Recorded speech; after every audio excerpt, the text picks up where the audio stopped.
Welcome back to my channel. In this video, I'm going to show you how to do the embroidery for Spirit Elsa, and I will be using the MB7 from Janome.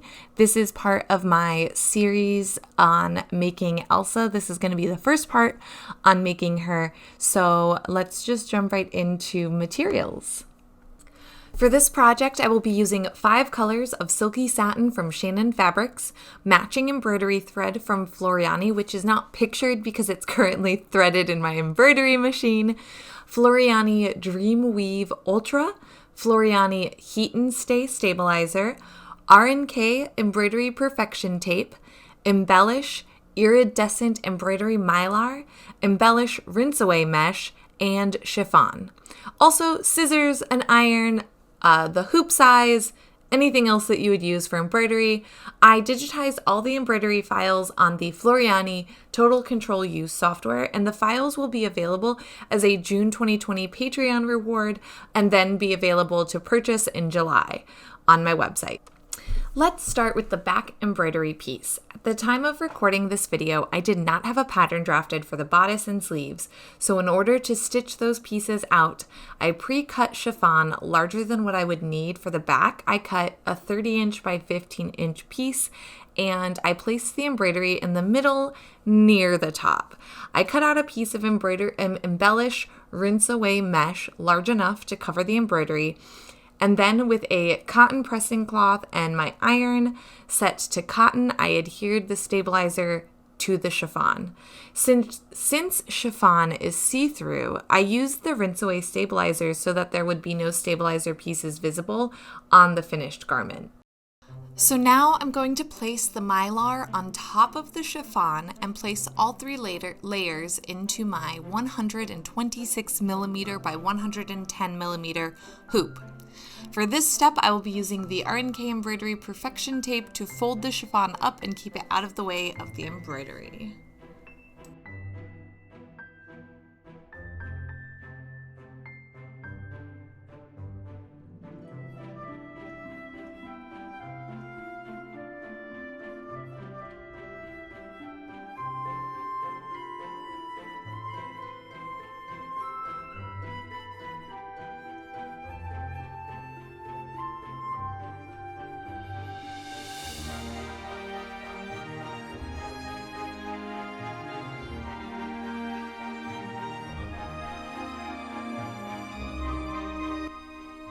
For the sleeves, I repeated this exact same process, except instead of placing the embroidery near the top middle of a 30-inch wide by 15-inch long piece of fabric, I flipped the measurements and stitched them out on a 15-inch wide piece that was about 30 inches long, and I made the design a few inches from the top so that I'd have room for seam allowance.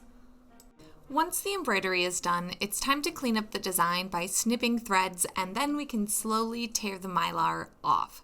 I do a combination of tearing and cutting it off with tiny scissors to ensure that I snip the Mylar and not the actual embroidery design.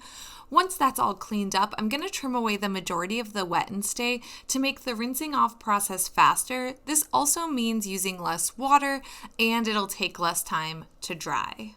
Now for the V-shaped embroidery pieces on Elsa's bodice.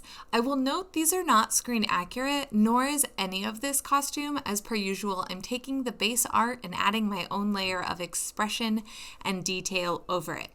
So, for this piece, I cut out pieces of white silky satin, larger than my 240 by 200mm hoop, and then I cut out the same size of Dreamweave Ultra. This is an interfacing that will adhere to my fabric to create strength for the dense embroidery I'm about to stitch onto it. I will also be using this as an interfacing for the bodice when I get around to that video.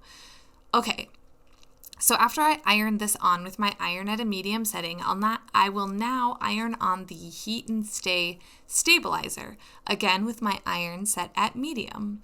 Now, just like with the snowflake, I'll be placing my Mylar on top of the satin, and then place the entire thing inside the hoop. Now enjoy 23 minutes of embroidery in under a minute.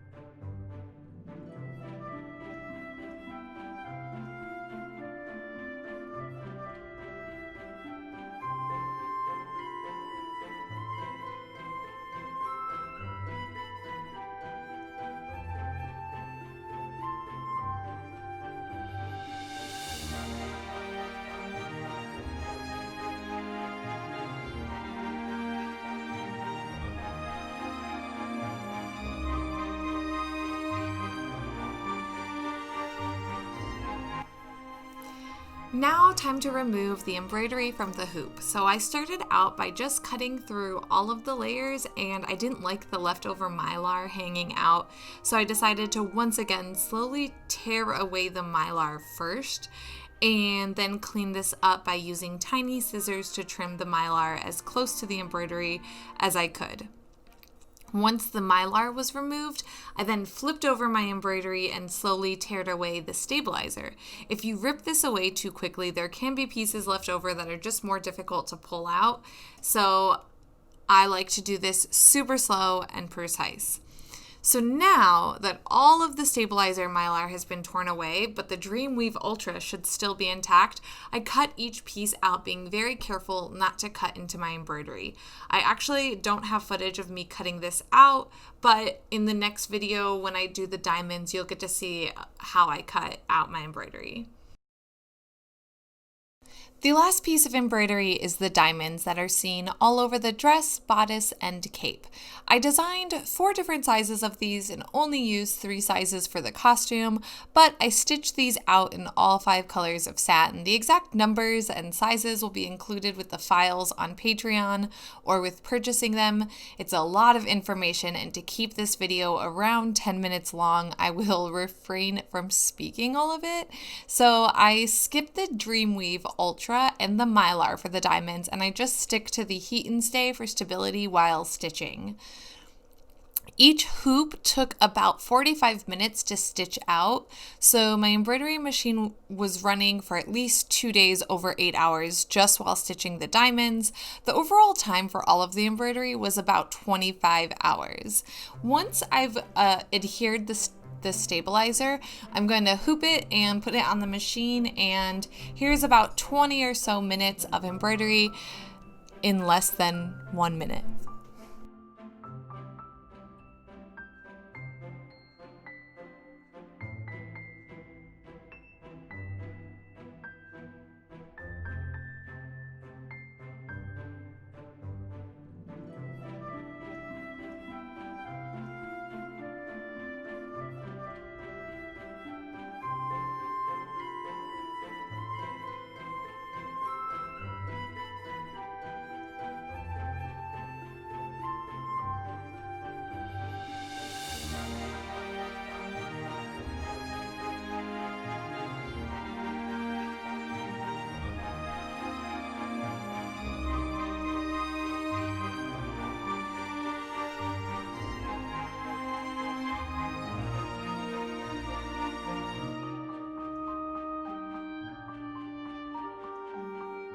Excuse me for the inconsistency in color. I did do all of the diamonds the same, so like the purple versus the white doesn't really affect the overall outcome. This is just to give you the information, and I happen to record it on different colors. So for the diamonds, now that they are done stitching out, I'm actually going to keep the stabilizer on them and cut through all of the layers, both the satin and the stabilizer, and then I actually cut the diamond out individually using applique scissors. And I cut each of them out individually, and then in the next coming videos on how I actually make Elsa, you'll see how I adhere them to the dress and how I embellish them. But for the purpose of this video, I basically cut everything out with my larger scissors, and then I will go in with my smaller scissors to do the detail cutting, and I do it this way so that I don't accidentally cut through the stitching. So yeah, I do this for all of the diamonds, and now you've learned how I've done all the embroidery. I will share with you some of the embroidery that I've already finished, and I hope you guys liked this video. Thank you so much for watching. I am trying to keep these to be not super long, but if you did like this video and you would like to see how I made the rest of Elsa, please subscribe to my channel. Or if you just like Disney princess costumes or big ball gowns, like subscribe to my channel. And until the next video, happy sewing!